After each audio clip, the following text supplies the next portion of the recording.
Allez, on est parti pour la correction de l'exercice 4, une histoire de parties identiques. Première question, sur le dessin ci-contre, placez le point B' tel que l'axe D soit la médiatrice du segment BB'. Alors, il va falloir donc qu'on place B' pour que la droite D ici soit la médiatrice du segment BB'. Alors, la médiatrice du segment, on a vu précédemment, donc elle passe par le milieu du segment et elle est aussi perpendiculaire.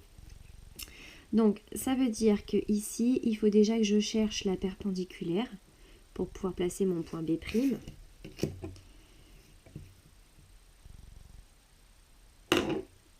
Hop, donc là, je suis perpendiculaire. Et il faut aussi, donc comme elle passe par le milieu du segment, il faut que cette longueur-là soit la même que celle de l'autre côté. Et en fait, on se rend compte qu'on se retrouve juste ici sur le nœud de quadrillage. Donc finalement, c'était juste une diagonale ici.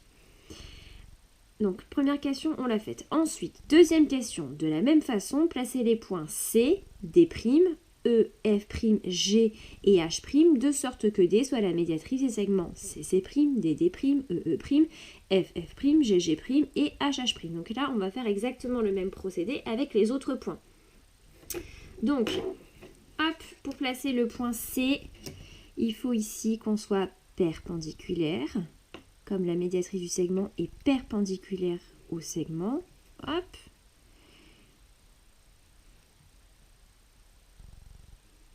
Hop là. Il faut aussi que la distance entre mon point C et ma droite D soit la même que de l'autre côté. On peut regarder du coup encore une fois les diagonales des carreaux.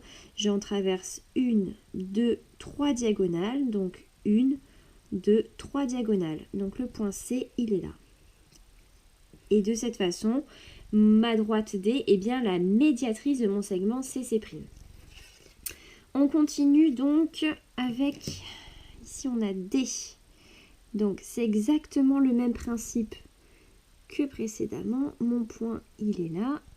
Hop, je cherche la perpendiculaire. Donc je me rends compte que je vais traverser 1, 2, alors 3 diagonales au total. 1, 2, et donc à peu près la moitié là. Ou bien je mesure et je repars de l'autre côté. On va essayer quand même de faire ça assez précisément. Alors, donc de ce côté, allez, on est à 2 cm, donc on va se mettre ici à 2 cm. Hop, voilà. Donc ça, ce sera D'. Ensuite, il faut qu'on place le point E.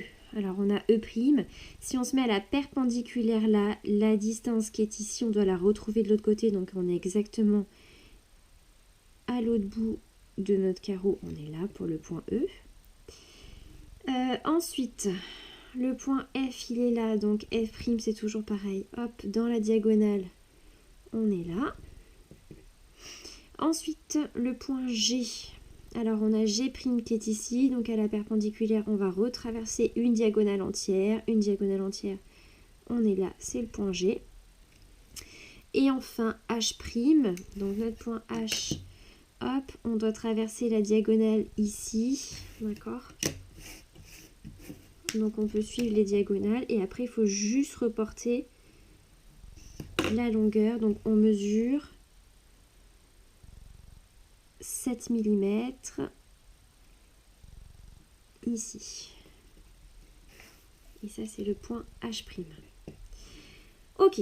Ensuite, question 3. Tracez en bleu la ligne brisée A, B, C, D, E, F, G, H, I.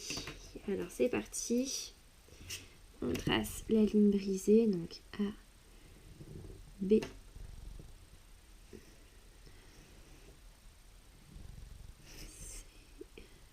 D, E, F,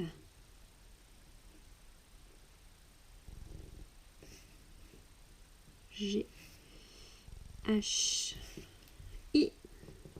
On a fait donc la première ligne brisée en bleu.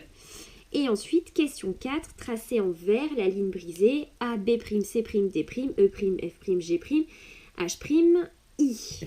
Alors, c'est parti, on y va. Donc, on fait pareil. Alors, B', C',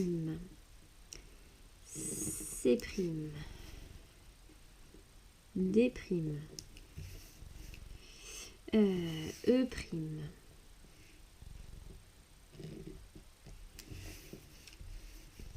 F', G', H',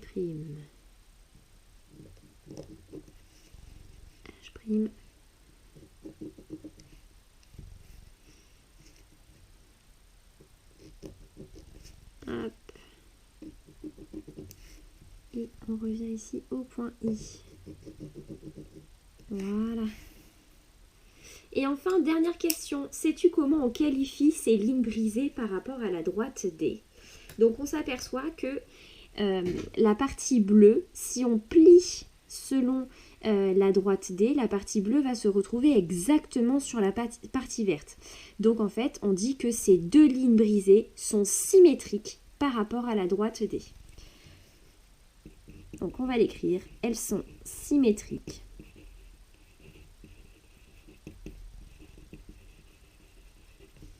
Elles sont symétriques par rapport à D. Et voilà, c'est terminé pour l'exercice 4.